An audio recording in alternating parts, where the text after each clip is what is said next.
La semaine africaine. Les grandes mutations sur le plan géopolitique. Les questions sécuritaires en Afrique et au Sahel. Développement, société, culture, cinéma, musique, festival, rencontres. Un comeback de la semaine sur l'actualité africaine. La semaine africaine. La semaine africaine. La halte hebdomadaire sur Ifriqiya FM.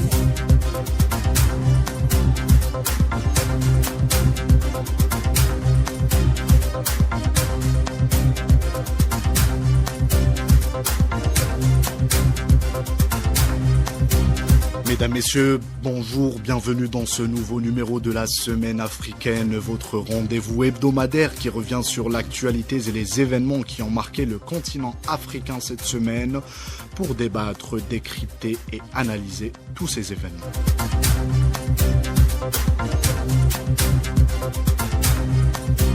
Alors, au sommaire de notre émission, nous allons parler du coup de force qui a eu lieu cette semaine au Niger et du développement de la situation dans ce pays, déjà en proie d'une grave crise sécuritaire et économique.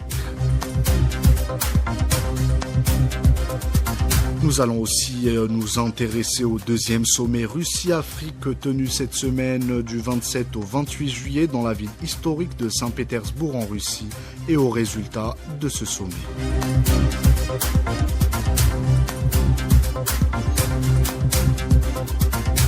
Nous reviendrons notamment sur la conférence internationale sur le développement et l'émigration tenue à Rome avec une forte participation des différents acteurs internationaux.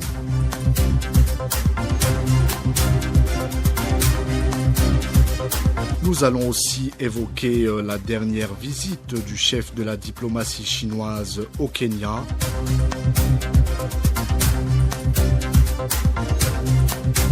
Nous allons parler du Mali, de la promulgation de la nouvelle constitution malienne et de l'instauration de la 4e République malienne.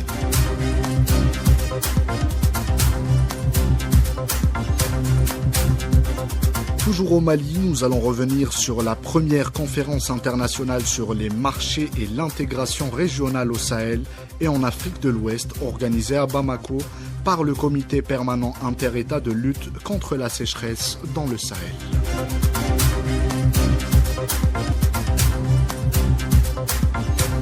Mesdames, Messieurs, bonjour, vous êtes sur les ondes de Ifriqiya FM, vous écoutez votre émission La Semaine africaine. Inakwana Africa.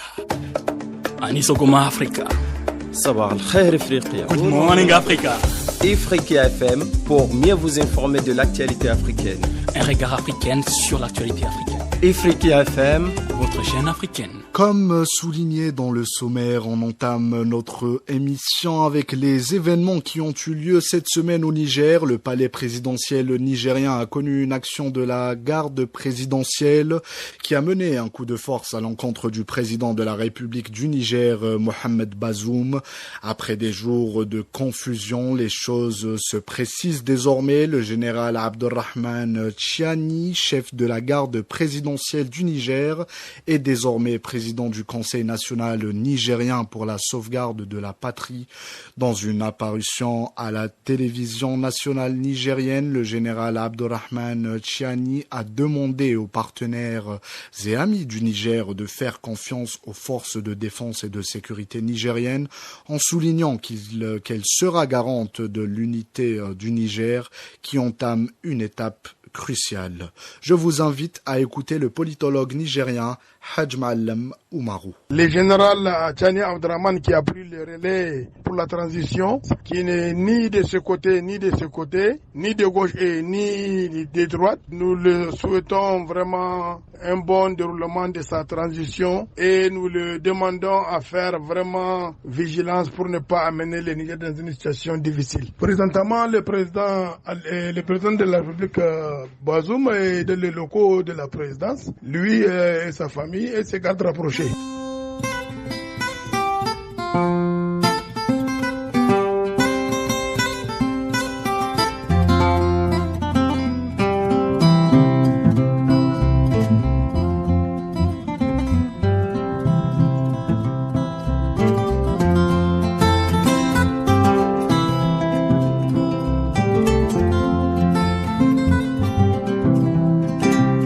Notre semaine africaine a notamment été marquée par la tenue du deuxième sommet Russie-Afrique cette semaine du 27 au 28 juillet dans la ville historique de Saint-Pétersbourg en Russie. 50 pays africains ont répondu présents à cet événement, un rendez-vous international d'une très grande importance, un événement clé pour le renforcement des liens entre les deux partenaires russes et africains et l'ouverture d'une voie de collaboration mutuellement bénéfique. Je vous invite à écouter Abdelrahman Hadef, expert en économie. Le sommet Russie-Afrique est une étape importante dans la reconstruction de l'ordre économique mondial. Beaucoup de pays africains réclament leur droit à un modèle de développement selon leurs besoins. Beaucoup de pays africains souhaitent aussi intégrer des regroupements tels que les BRICS. Les BRICS ont besoin de l'Afrique et l'Afrique a besoin de regroupements et de pays faisant partie des BRICS parce que l'Afrique aujourd'hui est considérée comme la principale source de croissance dans le monde, avec un potentiel énorme en termes de ressources naturelles, en termes de ressources humaines et en termes de besoins de développement. Et les BRICS aussi ont besoin d'accéder à un marché qui renferme plus de 1,3 milliard d'habitants, un PIB cumulé de près de 3 000 milliards, appelé à évoluer surtout avec la mise en œuvre de la ZLECA. Ce sommet Afrique-Russie intervient dans un contexte géostratégique mondial assez délicat, mais aussi dans une conjoncture où la Russie tend à se repositionner sur l'échiquier mondial, notamment sur le continent africain. Écoutons l'éclairage du spécialiste en questions africaines, Eric Wilson-Fofak. S'agissant du sommet Afrique-Russie, il faut dire que c'est un sommet qui s'inscrit dans la logique de positionnement de la Russie sur le continent africain. Ce sommet également permet à la Russie de négocier un certain nombre de partenariats ou tout au moins de négocier le soutien des États africains au sein de certaines instances internationales. C'est un sommet qui, de mon point de vue, arrive également à un moment où la Russie est en difficulté. Il va falloir justement donner la possibilité à certains États africains de se positionner, ceci en termes de soutien dans les instances internationales parce que diplomatiquement, la Russie en a besoin, aussi bien du point de vue du commerce ou de l'achat des armes et autres, et même des matières premières ou tout au moins des importations des produits russes. Certains observateurs estiment que la présence de près de 50 pays africains au deuxième sommet Russie-Afrique à Saint-Pétersbourg illustre l'échec de la politique occidentale qui multiplie les tentatives afin d'isoler la Russie du reste du monde.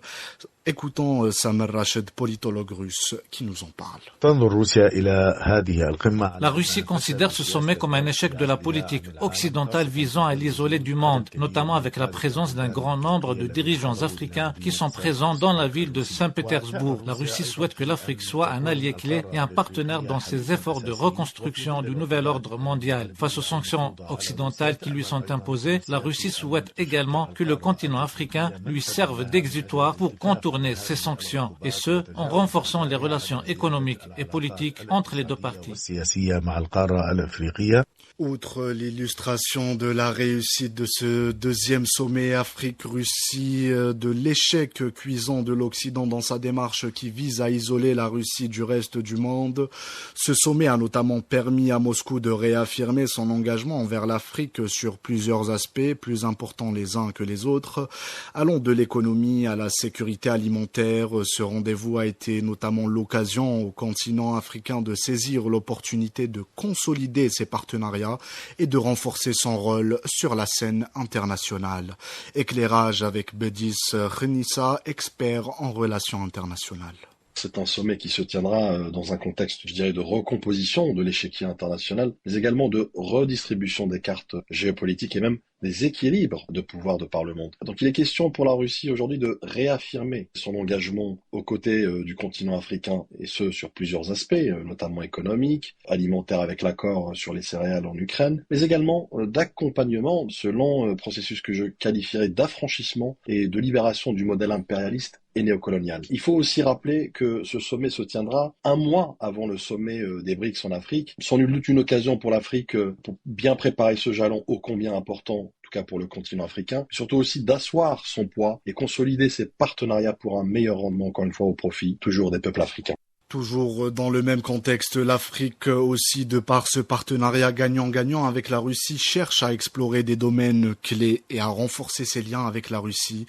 Louis Magloire Kemayou, directeur de New World Economy TV, nous le confirme. L'Afrique est aujourd'hui engagée dans un processus de diversification de ses partenariats. Cette diversification se fait dans le sens des intérêts des Africains, y compris pour le forum Russie-Afrique qui va se tenir à Saint-Pétersbourg. L'Afrique va chercher ce qui lui manque aujourd'hui sur la scène internationale et même plus encore sur la scène africaine, notamment les compléments en termes d'agriculture, les compléments en termes de sécurité, les compléments en termes de transfert de technologie. Si la Russie peut produire cela, je pense que les pays africains s'en tireront gagnants. Il y a une question qui est prégnante actuellement, c'est celle de l'insécurité dans des zones comme le Sahel ou bien la zone du lac Tchad et la corne de l'Afrique. Les pays africains ont besoin d'avoir une coopération militaire différente pour résoudre ces questions de sécurité-là. Il y a aussi la question alimentaire, la production des engrais, la production du blé, des céréales, et la Russie propose en partie des solutions par rapport à cela.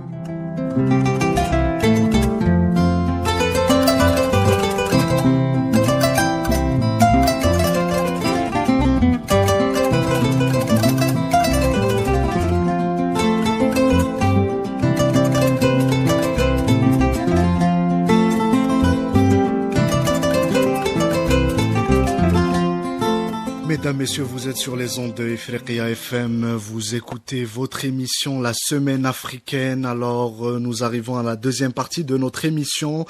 Notre Semaine Africaine a notamment été marquée par la conférence internationale sur le développement et l'émigration tenue à Rome avec une forte participation des différents acteurs internationaux.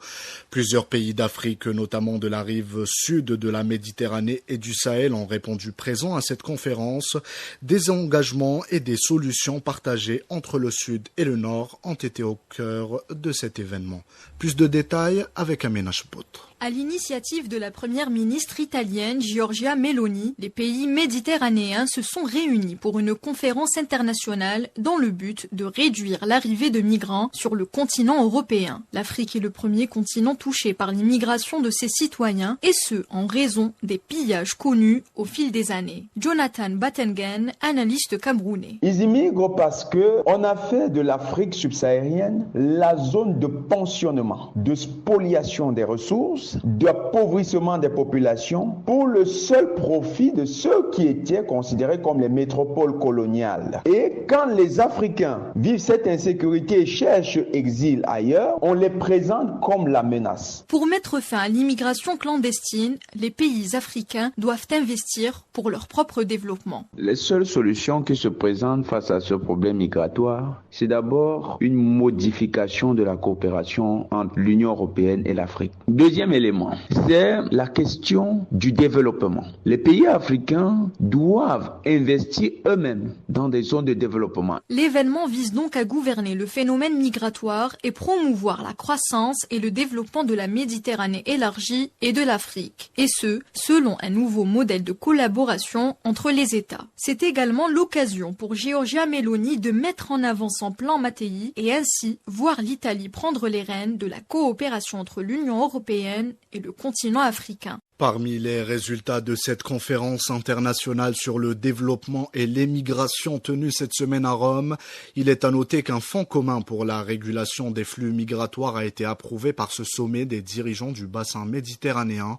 Maintenant, la question est quel projet pourrait-on mettre en œuvre pour lutter contre le phénomène de l'immigration clandestine. Les pays méditerranéens annoncent la création d'un fonds commun pour financer les projets d'investissement et le contrôle aux frontières afin de faire face à la crise migratoire. Objectif, mieux réguler l'arrivée de migrants sur le continent européen. Les lignes de financement prioritaires concernent avant tout les infrastructures. Jonathan Battengen, sociologue camerounais et expert en géopolitique en Afrique. Les projets en question seront davantage, quand vous allez regarder, eux-mêmes ils ont dit, ces projets liés aux infrastructures d'infrastructures. Quand ils parlent d'infrastructures, ils vont créer des types d'infrastructures qui visent davantage à empêcher les subsahariens d'accéder à l'Afrique du Nord. Comme autre élément, ils vont tout faire pour financer les jeunesses d'Afrique du Nord dans le cadre des projets certainement entrepreneuriaux ou bien dans des initiatives qui vont davantage viabiliser leur secteur économique. Jonathan Battengen a par ailleurs mis l'accent sur la nécessité de mettre en place les projets qui créent davantage de postes d'emploi. Ce qui aurait dû être fait, les projets qui auraient dû être mis en place, c'est des projets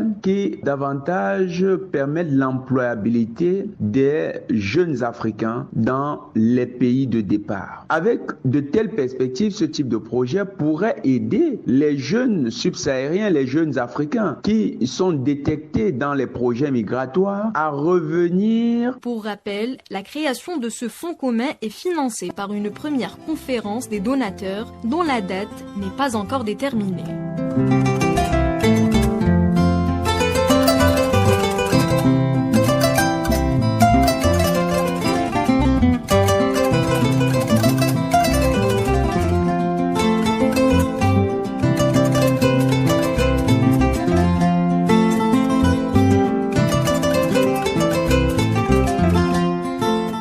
Nous évoquons aussi dans notre semaine africaine la coopération sino-africaine et plus précisément la coopération sino-kenyane et la dernière visite du chef de la diplomatie chinoise à Nairobi reçue par le chef de l'État kényan. Effectivement, le président kényan William Ruto a rencontré ce samedi à Nairobi le plus haut responsable de la diplomatie chinoise Wang Yi. Les deux parties se sont engagées à renforcer la coopération bilatérale dans le cadre de l'initiative Une ceinture, une route. La notion de la route de la soie ne cesse de s'accroître et la Chine souhaite tisser une toile de route, de lignes de chemin de fer et de ports dans 65 pays pour fluidifier les échanges commerciaux entre l'Asie, l'Afrique et l'Europe, et le Kenya en fait partie. À Mombasa, sur la côte kenyane, la Chine finance la construction d'un nouveau terminal au sein du plus grand port d'Afrique de l'Est. La Chine prête également 5 milliards de dollars au Kenya pour la réalisation d'une ligne de train qui relie depuis 2017 la ville portuaire de Mombasa à celle de Naivasha via la capitale Nairobi. Wang Yi a déclaré que la Chine est prête à travailler de concert avec le Kenya pour promouvoir la mise en œuvre des perspectives de paix et de développement dans la corne de l'Afrique. De par cette démarche, la Chine et le Kenya prouvent encore une fois l'esprit du partenariat gagnant-gagnant qui règne entre l'Afrique et la Chine. Plus de précisions sur cette visite avec Abdelmalek Belhouchet. La Chine et le Kenya s'engagent à renforcer la coopération bilatérale dans le cadre de l'initiative Une ceinture, une route. Pékin souhaite tisser une toile de route, de lignes de chemin de fer et de lignes maritimes dans 65 pays. Le projet a pour objectif de fluidifier les échanges commerciaux entre l'Asie, l'Afrique et l'Europe. À Mombasa, sur la côte kenyane, la Chine finance la construction d'un nouveau terminal au sein du plus grand port d'Afrique de l'Est. Elle a également prêté 5 milliards de dollars à Nairobi pour la réalisation d'une ligne de train entre la ville portuaire de Mombasa à Naivasha. Pour rappel, la Chine est le premier partenaire commercial de l'Afrique avec un volume d'échange de plus de 208 milliards de dollars en 2019. Des relations prometteuses dans une approche appuyée sur le respect de l'intérêt de chacun.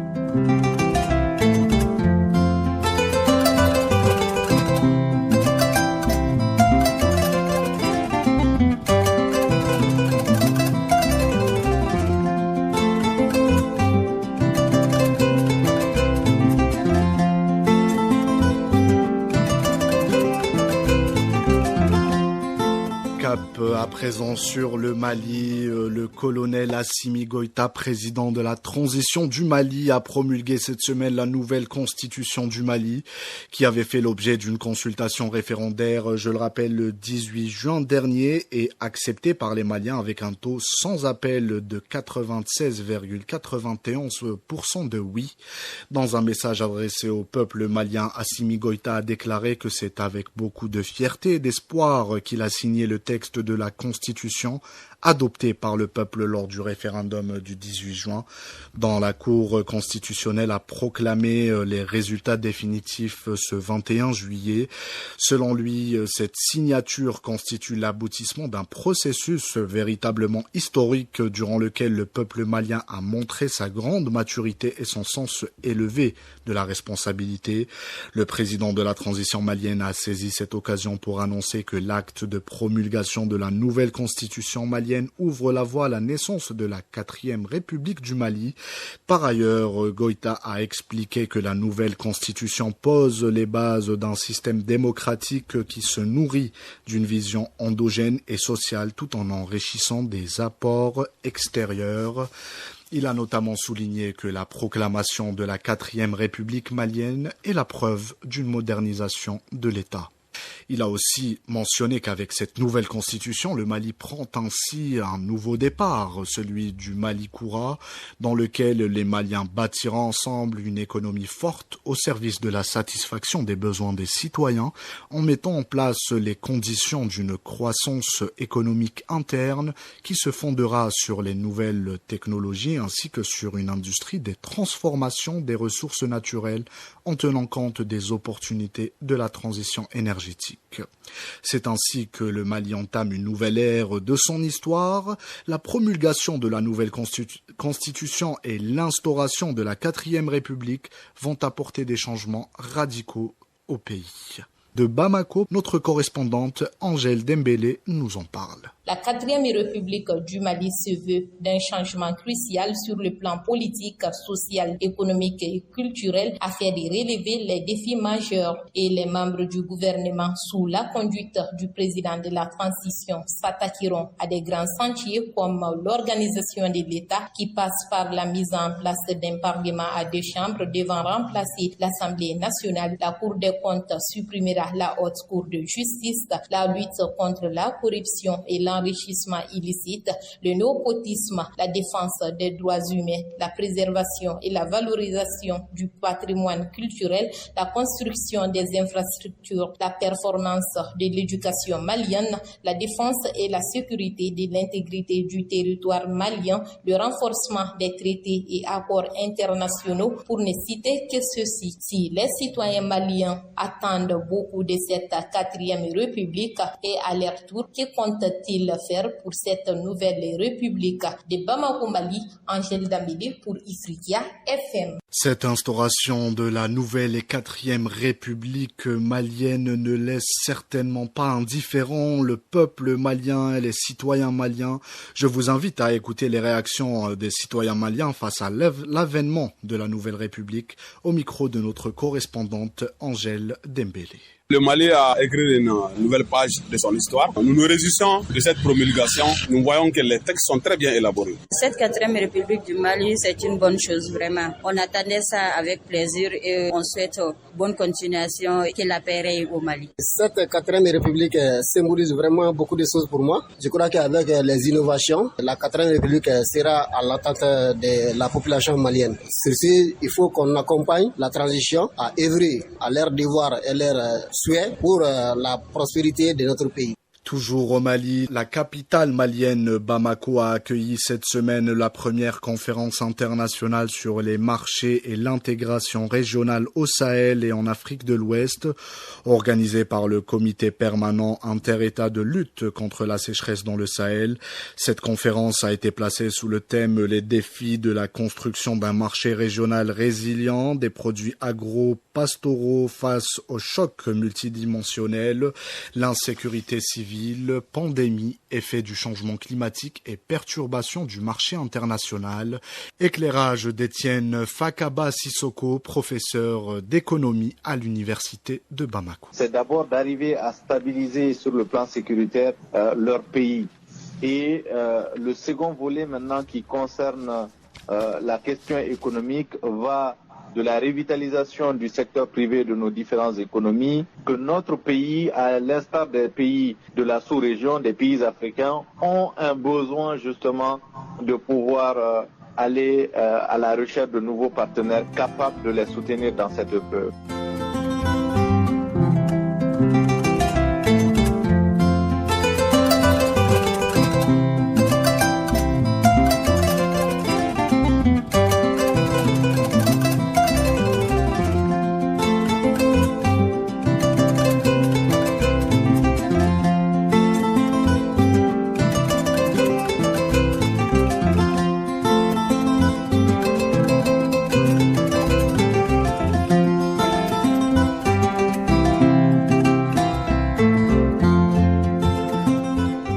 mesdames, messieurs, c'est ainsi que nous arrivons à la fin de notre émission. Merci d'avoir suivi ce numéro de la Semaine africaine. Je vous donne rendez-vous la semaine prochaine, même heure, même station. Bonne écoute de la suite de nos programmes sur les ondes de Ifriqiya FM.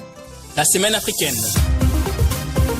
Les grandes mutations sur le plan géopolitique. Les questions sécuritaires en Afrique et au Sahel. Développement, société, culture, cinéma, musique, festival, rencontres. Un comeback de la semaine sur l'actualité africaine. La Semaine africaine. La Semaine africaine. La halte hebdomadaire sur Ifriqiya FM.